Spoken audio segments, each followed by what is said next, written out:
নমস্কার বন্ধুরা, tarot for you 222 চ্যানেলের পক্ষ থেকে আজকে আমি নিয়ে এলাম নতুন রিডিং আবার, যে তোমার পার্টনারের কারেন্ট ফিলিংস এই মুহূর্তে কী এবং তোমার জন্য ইউনিভার্সের গাইডেন্স কী আছে, যে তোমার পদক্ষেপ ঠিক কী করা উচিত, তুমি কী পদক্ষেপ নেবে। তোমার পার্টনারের যে এনার্জি হোক না কেন, তোমার তো একটা সে থাকা উচিত, যে কোনো সম্পর্কেই দুতরফারই সে থাকা উচিত। তুমি কি করবে?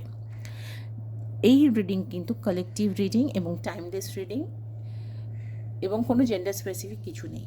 তো বন্ধুরা, তোমরা সেইভাবেই রিডিংটা দেখো, যে যতটুকু রেজোনেট করবে ততটুকু নিও, এবং যেটা রেজোনেট করবে না সেটা ডেফিনেটলি তোমরা ইউনিভার্সের জন্য ছেড়ে দিও। ওকে, তো চলো দেখি যে তোমাদের পার্টনারের তোমাদের জন্য কী এনার্জি আছে। যারা নো কন্ট্যাক্টে আছো, লিস্ট কন্ট্যাক্টে আছো, বা লং ডিস্টেন্স রিলেশনশিপে আছো, বা কারো যদি এক্সট্রা ম্যারিটাল অ্যাফেয়ারের ক্ষেত্রেও হয় সেক্ষেত্রেও এটা অ্যাপ্লিকেবল।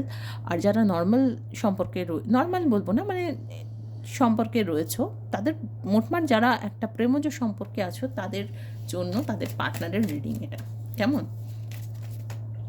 চলো দেখি কি ভাবছে তোমার পার্টনার তোমাকে নিয়ে।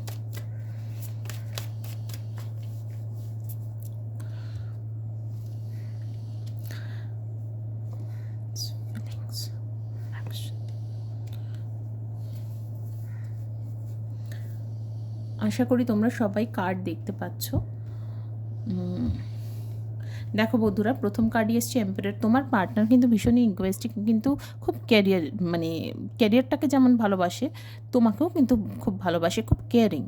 সে কিন্তু সবসময় তোমার লাভ তোমাকে শো করবে না, কিন্তু তোমাকে বুঝে নিতে হবে যে তার অ্যাটিটিউডটা হচ্ছে এরকম যে হ্যাঁ ভালোবাসি তো রোজ বলার কি আছে, কিন্তু কখনো কখনো একটু দেখালেও ভালো লাগে, তাই না বলো? যে অনেকেই আছে ভীষণ ফিল্মের টাইপ, যে না রোজ ভালোবাসি বলতে হবে বা সবসময় ভালোবাসি বলতে হবে। হ্যাঁ, এটা যেমন সত্যি যে সবসময় ভালোবাসি মানেই যে সে ভালোবাসছে, একদম ভালোবাসা উঠলে পড়ছে সেরকম নয়। আবার একদমই কিছু না বললে তো তখন কখনো কখনো মনে হবে যে দূর, এই ভালোই বাসে না, অন্য কোথাও কিছু আছে। কিন্তু না বন্ধুরা, এক্ষেত্রে সেরকম কোনো কিছু নেই। তবে তোমার পার্টনারের কিন্তু লাইফে একটা থার্ড পার্টি প্রবলেম রয়েছে, এক্ষেত্রে আমি দেখতে পাচ্ছি থার্ড পার্টি প্রবলেম রয়েছে। তোমার প্রতি ভালোবাসাটা তার খাঁটি, সে ব্যাপারে কোনো সন্দেহ নেই, কিন্তু তার এদিক ওদিকও একটু করার টেন্ডেন্সি রয়েছে বলেই আমি দেখতে পাচ্ছি। সেটা তো সে তোমার কাছে হয়তো ঝেড়ে কাশে না, কিন্তু তোমার প্রতি ভালোবাসাটা কিন্তু সে অপ্রকাশিতই রেখেছে। তার মনের ভাব কিন্তু তোমার কাছে সে প্রকাশ করে না, কারণ তুমি কিন্তু তার কাছে উইশ ফুলফিলমেন্ট, তোমার সঙ্গে কথা বলে সে তার মনের শান্তি পায় যে তুমি আছো তার লাইফে। That's it. কিন্তু ফুর্তি করা যাকে বলে সেটা কিন্তু তুমি নাও, এবং সেটা কিন্তু সে অন্য কোথাওই করতে ভালোবাসছে, এবং সে ওই দিকেই ব্যস্ত আপাতত। তোমার প্রতি সেই অর্থে অ্যাকশন আমি দেখছি না।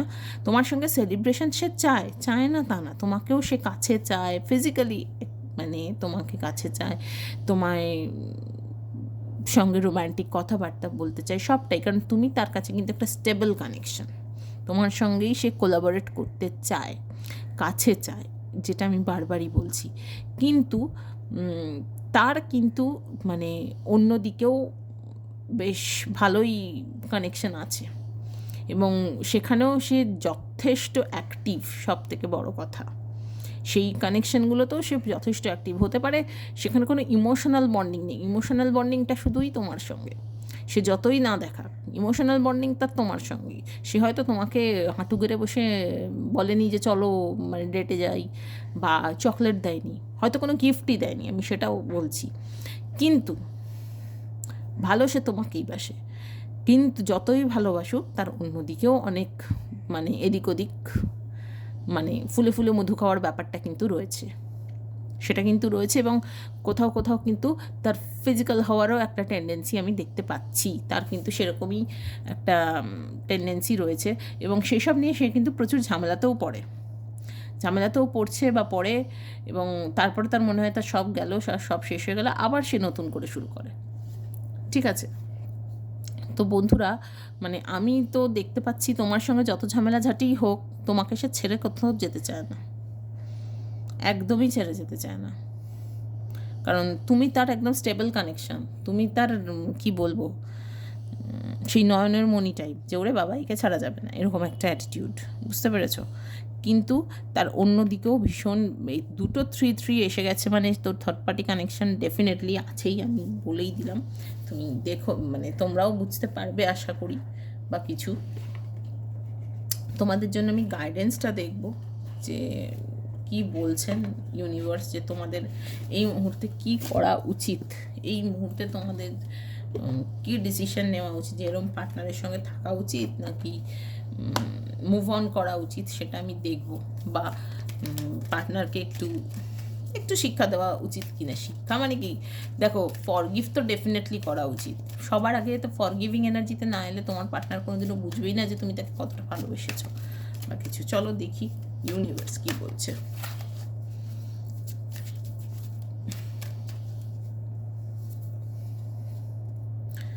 Get more information. দেখো বন্ধুরা, পার্টনারের ব্যাপারে সিরিয়াস হওয়ার আগে তুমি ইনফরমেশন নাও। আগে ইনফরমেশন জোগাড় করো যে সত্যি কোথায় কি করছে তো বটেই, সে দেখতেই পাচ্ছি, কিন্তু মানে দেখো হাওয়ায় গা ভাসিয়ে ভুলভাল কথা বলে তো লাভ নেই। যেটা তুমি পার্টিকুলারলি জানবে যে হ্যাঁ এটা করছে, সেইটা নিয়ে ক্রস চেক করতে পারো। কারণ সাকসেস কিন্তু তুমি পাবেই, সেটা পার্টনারকে থার্ড পার্টির সঙ্গে ধরা হোক বা মানে থার্ড পার্টির সঙ্গে বলবো না, মানে এই যে ধরো ফুলে ফুলে মধু খেয়ে বেড়ানোর ব্যাপারটা, কোথাও কিন্তু সিরিয়াস কোনো সম্পর্ক নেই সেটাও বলছি, কিন্তু মানে এই ব্যাপারটাতে সে সিরিয়াস, যে হ্যাঁ এই সম্পর্কগুলোও আমার থাকবে, ভালোবাসি তোমাকে তো আমি ভালোবাসি, কিন্তু বাকিগুলোও আমার থাকবে, এই ব্যাপারটাতে তুমি বুঝতে পারাটা আর কি, সেইটা আমি বলছি। ঠিক আছে, সাকসেস কিন্তু তোমার আসবে, তো কাজেই তুমি কিন্তু মানে প্রচুর ইনফরমেশন জোগাড় করো এবং তারপর তুমি ডিসাইড করো যে তুমি কি করবে। কারণ এটা কিন্তু ঠিক, এটা কখনো আমি বা অন্য কেউ বলতে পারে না যে তুমি এই কাজটা, তুমি এই পার্টনারের সঙ্গে সম্পর্ক ছেড়েই দাও। ট্যালেন্টের উপর বেস করে কখনো এরকম কোনো ডিসিশন নেওয়া উচিত নয়। কারণ কি মানে সবসময় যে মানে সবসময় গাইডেন্স হিসেবে সবসময় নিজের মনের কথা শোনা উচিত। Listen to your intuition. দেখো বলতে মনের কথা শোনা উচিত, বলতে বলতে listen to your intuition card এসেও গেল। তোমার ইনটিউশন কি বলছে, তুমি কি করবে, কি পদক্ষেপ নিলে ঠিক হবে, সেটা তুমি তোমার মনের কথা শোনো, মনকে জিজ্ঞেস করো। কারণ এতদিন সম্পর্কটা তোমার সঙ্গে তোমার পার্টনারের ছিল, যারা ধরো ক্রাশ, অথচ বুঝতে পারছো না তোমাকেও সে নক করছে, কিন্তু বাইরে সে কিছু করছে না বলে তুমি ভাবছো, কিন্তু অ্যাকচুয়ালি সে তো করছে।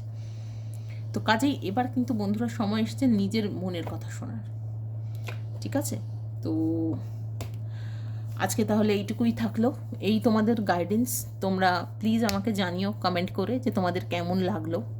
কারণ আমি এখানে দেখতে পাচ্ছি তোমার পার্টনার তোমার ব্যাপারে সিরিয়াস, সে ব্যাপারে সন্দেহ নেই একদম, কিন্তু তোমার ব্যাপারে সিরিয়াস হলেও বাইরে ফ্লার্টিশিয়াস নেচার কিন্তু তার রয়েছে এবং সে সেটা চালিয়েও যাচ্ছে। কোথাও কোথাও তো তার ফিজিক্যাল হওয়ারও এনার্জি রয়েছে, কিন্তু সেখানে সে কোনো ইমোশন দিয়ে বসেনি, সেটা ওই তুমি এসছো দেখেছো এবার তুমি এসো এরম ব্যাপারটা। কিন্তু দেখো এটাও তো কাইন্ড অফ চিটিং, তো খানিকটা তো তোমার উপর ডিপেন্ড করছে, তোমার মনের কথা তোমাকে শুনতে বলছেন ইউনিভার্স, এবং তুমি আরও ইনফরমেশন জোগাড় করে তবেই তুমি পার্টনারকে ক্রস চেক করো, আদারওয়াইজ ক্রস চেক করারই কোনো দরকার নেই। কারণ সাকসেস তো তোমার আসছে, সেটা এই ক্ষেত্রেই আমি বলবো যে পার্টনারকে তুমি ঠিক বুঝতে পারবে, তুমিও সাইন পাবে, ট্যারট রিডিংয়ের দরকার হবে না, তুমি নিজেও কিছু না কিছু প্রমাণ পাবে, এবং তারপর তুমি তোমার মনের কথা শোনো যে কি বলছে তোমার মন, যে তোমার এই পার্টনার দিকে এগোনো উচিত না উচিত না। তোমরা সবাই আজকালকার ছেলে মেয়ে, তো তোমরা নিশ্চয়ই সঠিক ডিসিশন নেবে, আমার এই ভরসা আছে তোমাদের ওপর। তো বন্ধুরা আজকে তাহলে এইটুকুই রইলো। তোমরা প্লিজ আমাকে লাইক করে কমেন্ট করে জানিও যে তোমাদের কেমন লাগলো। তোমরা প্রচুর কমেন্ট করছো, হোয়াটসঅ্যাপ করছো, তো ডেফিনেটলি আমি তোমাদেরকে হোয়াটসঅ্যাপে সব রিপ্লাইও দিয়ে দেবো। ইউটিউবে আমার সবসময় রিপ্লাই দেওয়া পসিবল হয় না, কিন্তু ডেফিনেটলি আমি রিপ্লাই দিয়ে দিই হোয়াটসঅ্যাপে যারা এই মেসেজ করছো। আর যারা রিডিং নিতে চাইছো তাদেরকে বলে দিই হোয়াটসঅ্যাপ করো, প্লিজ কল করো না, আমি সবসময় ফোন ধরতে পারি না, অ্যাভেলেবেল থাকি না। ঠিক আছে, আর তোমরা তোমাদের বন্ধুদের মাঝে প্লিজ আমার চ্যানেলটা সাবস্ক্রাইব করার কথা বলো, এবং তোমরা নিজেরাও যারা ভিউয়ার্স আছো তারা সাবস্ক্রাইব করো। কেমন, টাটা।